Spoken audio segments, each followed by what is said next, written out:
अगर जो हम इंश्योरेंस की बात करने वाले हैं, सामने वाले ने हमें 2 मिनट 3 मिनट 5 मिनट का टाइम दिया है, वो बड़े लोग हैं, वो आपको ज़्यादा टाइम नहीं देते। अगर वो 5 मिनट 7 मिनट 10 मिनट का टाइम दे रहे हैं, अगर 5 मिनट में आप उन्हें कन्विंस करने में सफल रहे, अगर उस 5 मिनट में आपने कुछ लॉजिकल बात कर दी, तो हो सकता है अगले आने वाले 15 मिनट 20 मिनट 25 मिनट आधा घंटा भी वो आपको दे दें, पर शुरू के 5 मिनट में ये डिसीजन ले लिया जाता है कि आपको आगे का आधा घंटा देना या नहीं देना। अब दोस्तों, आपको अगर आधा घंटा चुराना है आगे का, तो आपको क्या करना पड़ेगा, शुरू के 5 मिनट में एक ऐसे कॉन्सेप्ट के ऊपर बात करनी पड़ेगी जो सामने वाला रिलेट कर सके, सबसे पहले रिलेट कर सके। तो क्या रिलेट करता है ऐसा बड़ा आदमी, आखिरकार सुनना क्या चाहता है दोस्तों, आइए जानते हैं। दोस्तों, ऐसे बड़े आदमी के सामने कुछ कॉन्सेप्ट्स के साथ बात करनी है। कैसे कॉन्सेप्ट? एक कॉन्सेप्ट जो कहलाता है स्टेट क्रिएशन। कैसे स्टेट क्रिएशन?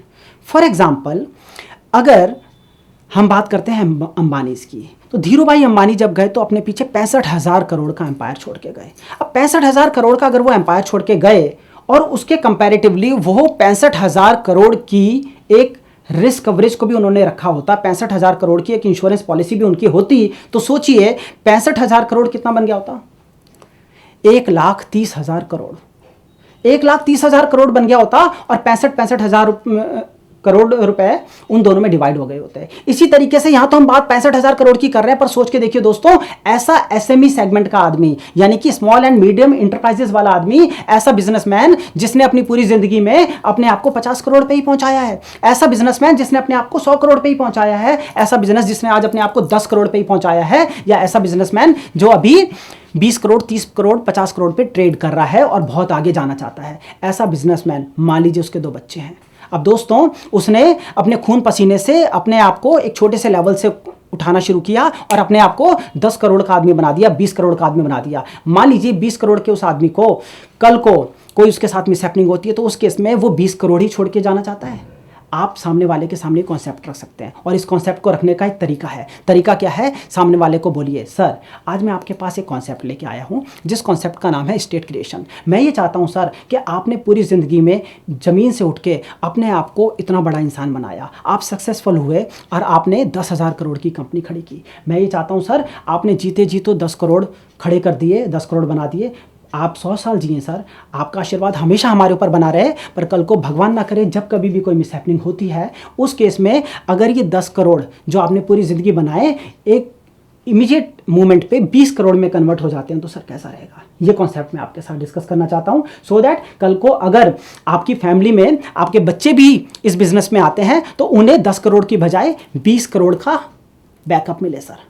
अब सामने वाला कनेक्ट करता है, आपको ये नहीं कहना कि डिवीजन हो गया तो सर 10-10 करोड़ हो जाएंगे। वो जानता है, वो बड़ा आदमी है, वो समझ पाता है कि अगर दोनों बच्चों में डिवीजन हुआ तो भी दोनों को 10-10 करोड़ मिलेंगे। पर जब आप कहते हैं कि सर अगर आपके बच्चों ने भी बिजनेस को ज्वाइन किया तो उन्हें 20 करोड़ का बैकअप मिलेगा, 20 करोड़ का बेस मिलेगा, तो वो समझ पाता है कि आप पॉजिटिव बात कर रहे हैं, बात वही कह रहे हैं पर पॉजिटिव तरीके से कह रहे हैं। दोस्तों, दूसरा कॉन्सेप्ट, पहला कॉन्सेप्ट था स्टेट क्रिएशन का, उसके बाद अगर वो समझना चाहता है तो आप बात करें, पहली मुलाकात में ही सब कुछ बेचने की कोशिश ना करें, पहले उससे फैक्ट एंड फिगर्स के ऊपर बात करें कि सर कुछ डिटेल्स दे दीजिए, उसके बेसिस पे मैं आपके लिए एक प्रेजेंटेशन डिजाइन करके आऊंगा और मुझे आप बताएं आप मुझे कब टाइम दे सकते हैं। तो सामने वाले को भी लगता है कि ये बंदा लॉजिकल बात कर रहा है, कोई माइंडसेट बना के नहीं आया कि इतने की पॉलिसी मुझे बेचनी है। ठीक है, पहला पॉइंट ये था। दूसरा पॉइंट, और जो एचएनआई में बहुत सक्सेसफुल कॉन्सेप्ट रहा है दोस्तों, वो कॉन्सेप्ट है चैरिटी का। जी हाँ दोस्तों, चैरिटी का। बड़ा बिजनेसमैन है, उसे कोई ज़रूरत नहीं है कि कल को उसे कुछ होगा तो उसकी फैमिली कैसे सर्वाइव करेगी, उसे कोई ज़रूरत नहीं है कि कल को कुछ होगा तो उसकी कंपनी कैसे चलेगी, बट यस वो चैरिटी में जुड़ा हुआ है, वो किसी एनजीओ के साथ जुड़ा हुआ है। मैं एक क्लाइंट को जानता हूँ जिन्होंने सिर्फ चैरिटी के कॉन्सेप्ट के ऊपर मेरे से 5 करोड़ रुपए की पॉलिसी ली थी। क्यों ली थी? वो एक एनजीओ के साथ जुड़े हुए हैं और मैंने सिर्फ उनसे ये बात की, फैक्ट एंड फाइंडिंग मैं कर चुका था, मैं उनसे फिगर्स के ऊपर बात कर चुका था, मैं उनसे समझ चुका था कि वो किस चीज़ में इंटरेस्ट रखते हैं। और दोस्तों, जहाँ मुझे लगा कि उनका इंटरेस्ट चैरिटी में है, उनसे मैंने सिंपल एक लाइन पूछी थी, और वो लाइन ये थी कि सर आज आप इन बच्चों के लिए बहुत कुछ कर पा रहे हैं, पर कल को भगवान ना करे सर आप 100 साल जिए पर कल को कोई भी मिसहैपनिंग होती है और आप नहीं रहते, तो क्या आपको लगता है कि आपके बच्चे भी उसी शिद्दत के साथ इन बच्चों के लिए सब कुछ कर सकेंगे? आपको लगता है जिस लेवल पे आज आप डोनेशंस दे रहे हैं, कल भी इस एनजीओ को इसी लेवल पे डोनेशन जाते रहेंगे? सर, अगर मैं आपको एक ऐसा प्रोविजन करके दे दूं कि कल को भगवान ना करे कोई मिसहैपनिंग होती है, तो 5 करोड़ रुपया इस एनजीओ को चला जाएगा और इस एनजीओ को रेगुलर बेस पे 5 करोड़ का जो 7% इंटरेस्ट है वो बैंक से निकालेंगे, वो 35 लाख रुपया मिलता रहेगा। तो सर कैसा रहेगा? हर साल अगर आपकी तरफ से 35 लाख रुपए जाते रहें सर, कैसा रहेगा? और उन्होंने इमीडिएट बेसिस पे बोला कि मुझे प्रपोजल बना के दो। मैंने प्रपोजल बना के दिया और वो पॉलिसी सेल हुई। 5 करोड़ की नहीं हुई, रियल में 5 करोड़ का प्रपोजल था, पर 2 करोड़ की पॉलिसी सेल हुई। पर 2 करोड़ की पॉलिसी आई दोस्तों। इसी तरीके से कब कौन सी पॉलिसी क्लिक कर जाएगी आपको नहीं पता, एक छोटे से कॉन्सेप्ट के ऊपर, क्योंकि उस क्लाइंट को अपनी फैमिली के लिए इंश्योरेंस की रिक्वायरमेंट नहीं है। इसी तरीके से दोस्तों तीसरा इंपॉर्टेंट पॉइंट, तीसरा कॉन्सेप्ट जो बिकता है, HNI में बिकता है, वो है एम्प्लॉयज। दोस्तों अगर आप किसी भी बिजनेस के ऑनर हैं या आप किसी भी बिजनेस के ऑनर को जानते हैं, तो सोच के देखिए उसके पास कई लोग काम कर रहे हैं जो पिछले 10 साल से काम कर रहे हैं, जो पिछले 15 साल से काम कर रहे हैं, जिन्होंने आज भी काम स्टार्ट किया है। वो आदमी जिसने इतने सारे लोगों को एम्प्लॉयमेंट दी है, जो एम्प्लॉयमेंट क्रिएटर है, वो क्या फीलिंग रखता है? दोस्तों आज मेरे पास एम्प्लॉय हैं, मैं अपने एम्प्लॉयज के लिए क्या फीलिंग रखता हूं? मुझे लगता है कि जिस एम्प्लॉय की शादी मेरे सामने हुई, जिस एम्प्लॉय का बच्चा मेरे सामने पैदा हुआ, जिस एम्प्लॉय का बच्चा मेरे सामने पहली बार स्कूल में गया, कल को उसकी एजुकेशन के टाइम पे, कल की उसकी शादी के टाइम पे भी मेरी तरफ से कंट्रीब्यूशन जाए। मेरे एम्प्लॉयज जो इतने सालों से मेरे वफादार रहे हैं, वो जिंदगी में दोबारा किसी ऐसी स्टेज पे ना आए कि उन्हें जॉब से निकाल दिया जाए। तो दोस्तों ऐसे में क्या प्रोविजन किया जा सकता है एम्प्लॉयज़ के लिए? अगर आप बात करेंगे HNI से, तो एम्प्लॉय वाला जो कॉन्सेप्ट है उसमें एम्प्लॉयर एम्प्लॉय की पॉलिसीज आपको मिलेंगी और बहुत बड़े लार्ज स्केल पे मिलेंगी। मैं ऐसे लोगों को जानता हूं जिन्होंने एक झटके में 500 लोगों को कवर किया, 500 एम्प्लॉयज़ को कवर किया एक ऑर्गेनाइजेशन के। 500 पॉलिसी एक झटके में आई और इस तरीके से रिकॉर्ड भी बने LIC में भी और प्राइवेट इंश्योरेंस कंपनीज में भी। तो दोस्तों इस तरीके से एम्प्लॉयर एम्प्लॉय इंश्योरेंस भी बेचा जा सकता है। एक और कॉन्सेप्ट जो HNIs में बहुत फेमस है, वो कॉन्सेप्ट है सक्सेशन प्लानिंग का। दोस्तों सक्सेशन प्लानिंग क्या होती है? ये दोस्तों सक्सेशन प्लानिंग होती है कि मेरे बाद मेरे इस धंधे को कौन चलाएगा, मेरे बाद मेरे इस बिजनेस को कौन चलाएगा। आज का जो भी बिजनेस है अपने बच्चे को अच्छी से अच्छी एजुकेशन देता है, ऑस्ट्रेलिया भेज देता है, न्यूजीलैंड भेज देता है, US भेज देता है, UK भेज देता है पढ़ाई के लिए, और वहां पे पढ़ाई करने के बाद बच्चा वहीं पे सेटल हो जाता है। या वहां पढ़ाई करने के बाद बच्चा वापस भी आता है तो उसके दिमाग में न्यू आइडिया होते हैं, वो कहता है मुझे दूसरे धंधे में जाना है, पर ये धंधा जो मैंने बहुत खून पसीने की मेहनत से उठाया है, ये धंधा जो मैंने जमीन से स्टार्ट किया था, ये धंधा जिसके साथ मेरी इमोशन जुड़ी हुई है, ये धंधा जिसके साथ मेरे इतने सारे एम्प्लॉयज और उनके परिवार जुड़े हुए हैं, ये धंधा क्यों बंद कर दूं? तो दोस्तों कस्टमर, अगर आप बात करेंगे इस चीज़ के लिए कि सक्सेशन प्लानिंग से कि सर अगर मैं कुछ ऐसी प्लानिंग कर दूं कि कल को कोई मिसहैपनिंग हो गई, तो उस केस में आपके फैमिली में, आपके बिजनेस में इतना पैसा आ जाएगा कि आपके बाद अगर आपके बच्चे ने बिजनेस को नहीं भी एक्सेप्ट किया, नहीं भी ज्वाइन किया, तो भी आपकी जगह पे एक डायरेक्टर लाके खड़ा कर दिया जाएगा, एक मैनेजिंग डायरेक्टर बना दिया जाएगा, उसे 5 करोड़ सालाना सैलरी दे दी जाएगी, और अगर वो सैलरी दे दी गई तो उसके बाद वो धंधे को निकालेगा भी, 5 करोड़ खुद भी कमाएगा, 5 करोड़ आपके भी परिवार को कमा के देगा। इतने सारे एम्प्लॉयज जो आपने रखे हैं उनका परिवार भी चलता रहेगा, उनका घर भी चलता रहेगा, वो आपको याद करेंगे, आपको दुआएं देंगे। सर आप ये सोच के देखिए। और सक्सेशन प्लानिंग दोस्तों दुखती राख है। जब मैं इसके ऊपर लोगों से बात करता हूं ना, तो मुस्कुरा जाते हैं, हंसते हैं। उन्हें भी पता है कि उनकी आने वाली जनरेशन उस धंधे को चालू ही नहीं रखना चाहती। उन्हें भी पता है उन्होंने जो मेहनत करके इस धंधे को यहां तक उठाया, आने वाली जनरेशन उतनी मेहनत करने को तैयार नहीं है। उन्हें भी पता है कि वो अपने बच्चों को खुला छोड़ना चाहते हैं। उन्हें भी पता है वो अपने बच्चों को वो बनाना चाहते हैं जो वो बनना चाहते हैं। जरूरी नहीं कि उन्हीं के धंधे में एंटर करें, पर ये धंधा भी नहीं छूटता हाथ से। यही रीजन है कि 80 साल का आदमी भी काम कर रहा है।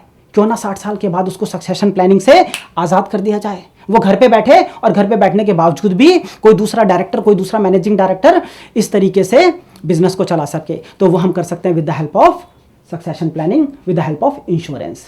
इसी तरीके से नेक्स्ट जो कॉन्सेप्ट है दोस्तों, वो कॉन्सेप्ट है बर्थडे पॉलिसी का।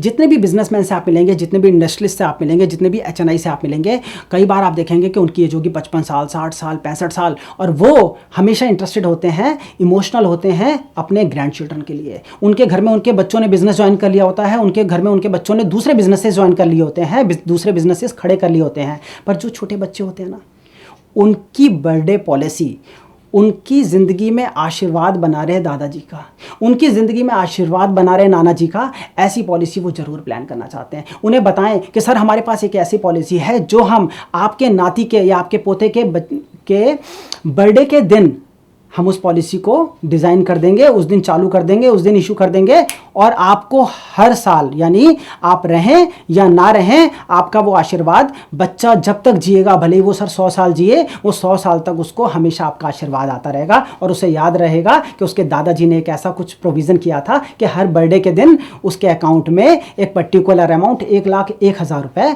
हर साल आ जाता है। तो सर कैसा रहेगा? तो अगर आप इस कॉन्सेप्ट को सेल करने की कोशिश करते हैं तो बहुत इजीली वो लोग एक्सेप्ट कर लेते हैं, और उसके लिए लाख रुपए साल का प्रीमियम देना, 2 लाख रुपए साल का प्रीमियम देना उनके लिए कोई मैटर नहीं करता। एक जो लास्ट पॉइंट है जिसके ऊपर एचएनआई पॉलिसी लेते हैं वो है स्टेटस। कई बार ऐसे बड़े लोग हैं जो स्टेटस के लिए पॉलिसी ले लेते हैं। जब उनको पता होता है, मैं कोलकाता के एक इंश्योरेंस एजेंट को जानता हूँ, उन्होंने सिर्फ और सिर्फ इसी चीज़ के ऊपर, स्टेटस के ऊपर पॉलिसी बेच दी। वो किसी क्लाइंट के साथ गए, उनका 50 करोड़ रुपए का प्रपोजल डाला गया था। वहाँ पर जाते ही उन्होंने बोला कि सर मैं एक चीज़ सोच रहा था कि इस शहर में जो सबसे बड़ा इंश्योरेंस है वो 80 करोड़ का है, तो अगर आप इजाजत दें तो इस 50 करोड़ को सर 85 करोड़ कर देते हैं, पूरे शहर में सबसे बड़ा इंश्योरेंस आपका हो जाएगा। और सोचिए 50 करोड़ से लेकर 85 करोड़ का इंश्योरेंस क्यों हो गया? 35 करोड़ का इंश्योरेंस, 35 करोड़ की सम इंश्योर्ड की पॉलिसी पूरे साल में एक इंश्योरेंस एजेंट नहीं कर पाता दोस्तों। 1 मिनट के अंदर सिर्फ स्टेटस के ऊपर हो गई, क्योंकि उस आदमी को लगा यार अपने को सेकंड नंबर पे नहीं रहना, अपन जिस भी चीज में रहते हैं फर्स्ट नंबर पे रहते हैं, तो अपने को यहां इंश्योरेंस लेने में भी नंबर 1 ही रहना है। और दोस्तों हुआ क्या? स्टेटस के ऊपर पॉलिसी बिक गई, ईगो के ऊपर पॉलिसी बिक गई। तो दोस्तों इन चीजों को ध्यान में रखें। एचएनआई को पॉलिसीज बेचने में ये कॉन्सेप्ट बहुत काम आएंगे। एचएनआई के पास जाएं, एचएनआई प्रोस्पेक्टिंग करें। एचएनआई प्रोस्पेक्टिंग के ऊपर या प्रोस्पेक्टिंग के ऊपर मैंने एक अलग वीडियो भी जनरेट किया है, वो वीडियो आप लोगों के पास अवेलेबल है। आप चाहें तो इस वीडियो में उसके बारे में डिटेल में जान भी सकते हैं, नोटिफिकेशन दे दी गई है। तो दोस्तों अगर आपको ये वीडियो पसंद आया हो तो लाइक करें, सब्सक्राइब करें, बेल बटन दबाएं और ज़्यादा से ज़्यादा शेयर करें, सो दैट बाकी इंश्योरेंस एजेंट्स को भी इसका फायदा मिल सके। इन्हीं शब्दों के साथ मैं आपसे विदा लेता हूं। Thank you so much. God bless you.